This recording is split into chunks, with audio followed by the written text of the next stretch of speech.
Catherine, Jeff, and Joel. We're here today because we want to take you on a little bit of a tour on our new Greenmanville trail, which we have recently completed. You can find lots more about the trail on our website or take a self-guided tour with digital stopping points that you can look up on your phone. I'm here today with Vera and Shelly to share a lot more with you about some of the highlights of our trail, and we're going to show you some of the new signs that we've just installed. Welcome to Station 1 of the Greenman Self-Guided Tour. Here we are at the Avery Farmhouse, where we're establishing a sense of place that is mystic. And the name mystic, Misatuk, which is an Algonquin word that means great flowing water. The Greenman brothers purchased 12 acres across the road here to establish their shipyard 200 years after the massacre at Mystic occurred, or the Pequot War. And in 1853, things were expanding for Greenmanville. They purchased the farm here, and later on it becomes known as Coogan Farm, and we're still keeping that civic-minded attitude that the Greenmans started in the 1850s by caring for people and caring for the soil.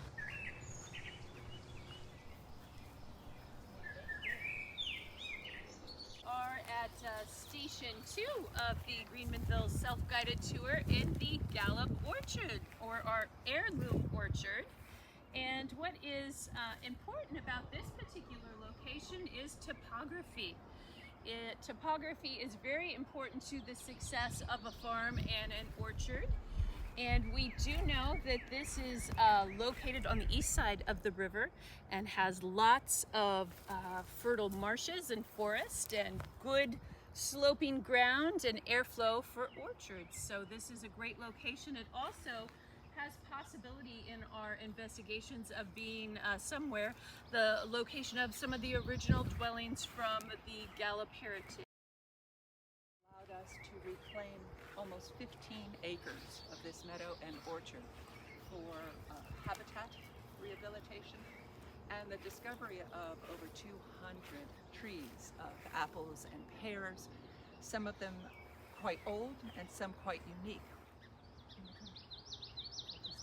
Unique species because they have been kind of left to go wild, and they have crossbred and created very unique species of pears up here. So we have our own special orchard here, which we're looking forward to continuing the work exploring. But most of all, we're happy that we've helped to enhance this as a habitat for wildlife. Yes. Wildlife and pollinators. And pollinators.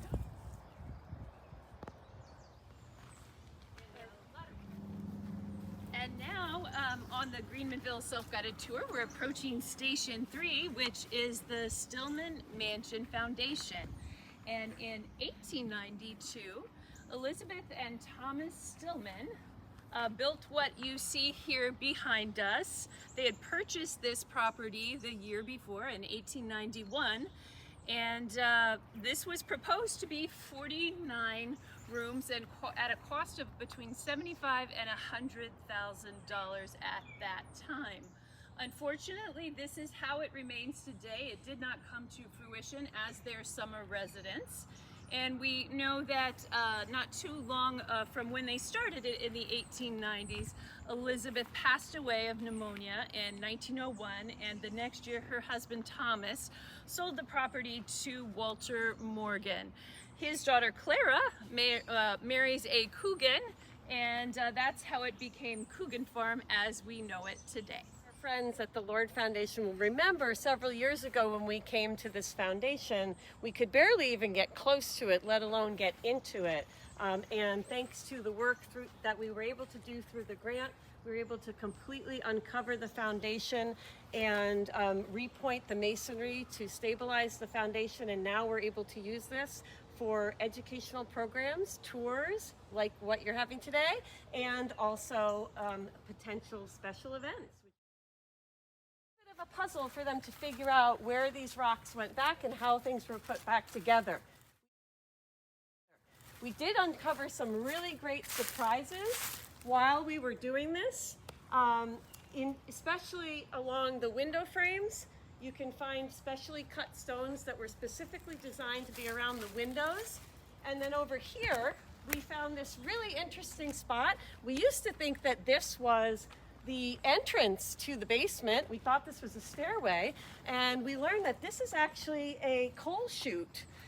They found the headstone here, and if you look carefully, you can see where there would have been a metal or wooden slide here to just slide the coal down into the basement, which then could be used in the furnaces below.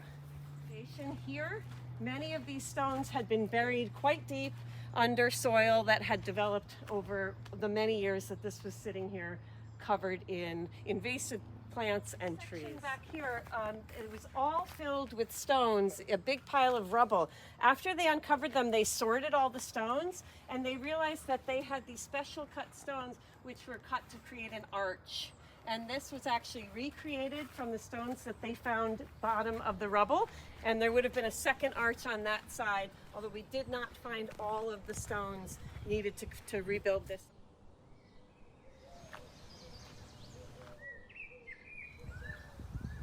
This is one of very special trees that are here on Coogan Farm along the Greenmanville Trail.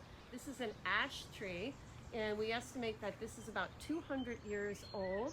And through the Lord Foundation grant, we have been treating this tree using some very special treatments to try to protect it from the emerald ash borer because of its great significance here at the farm.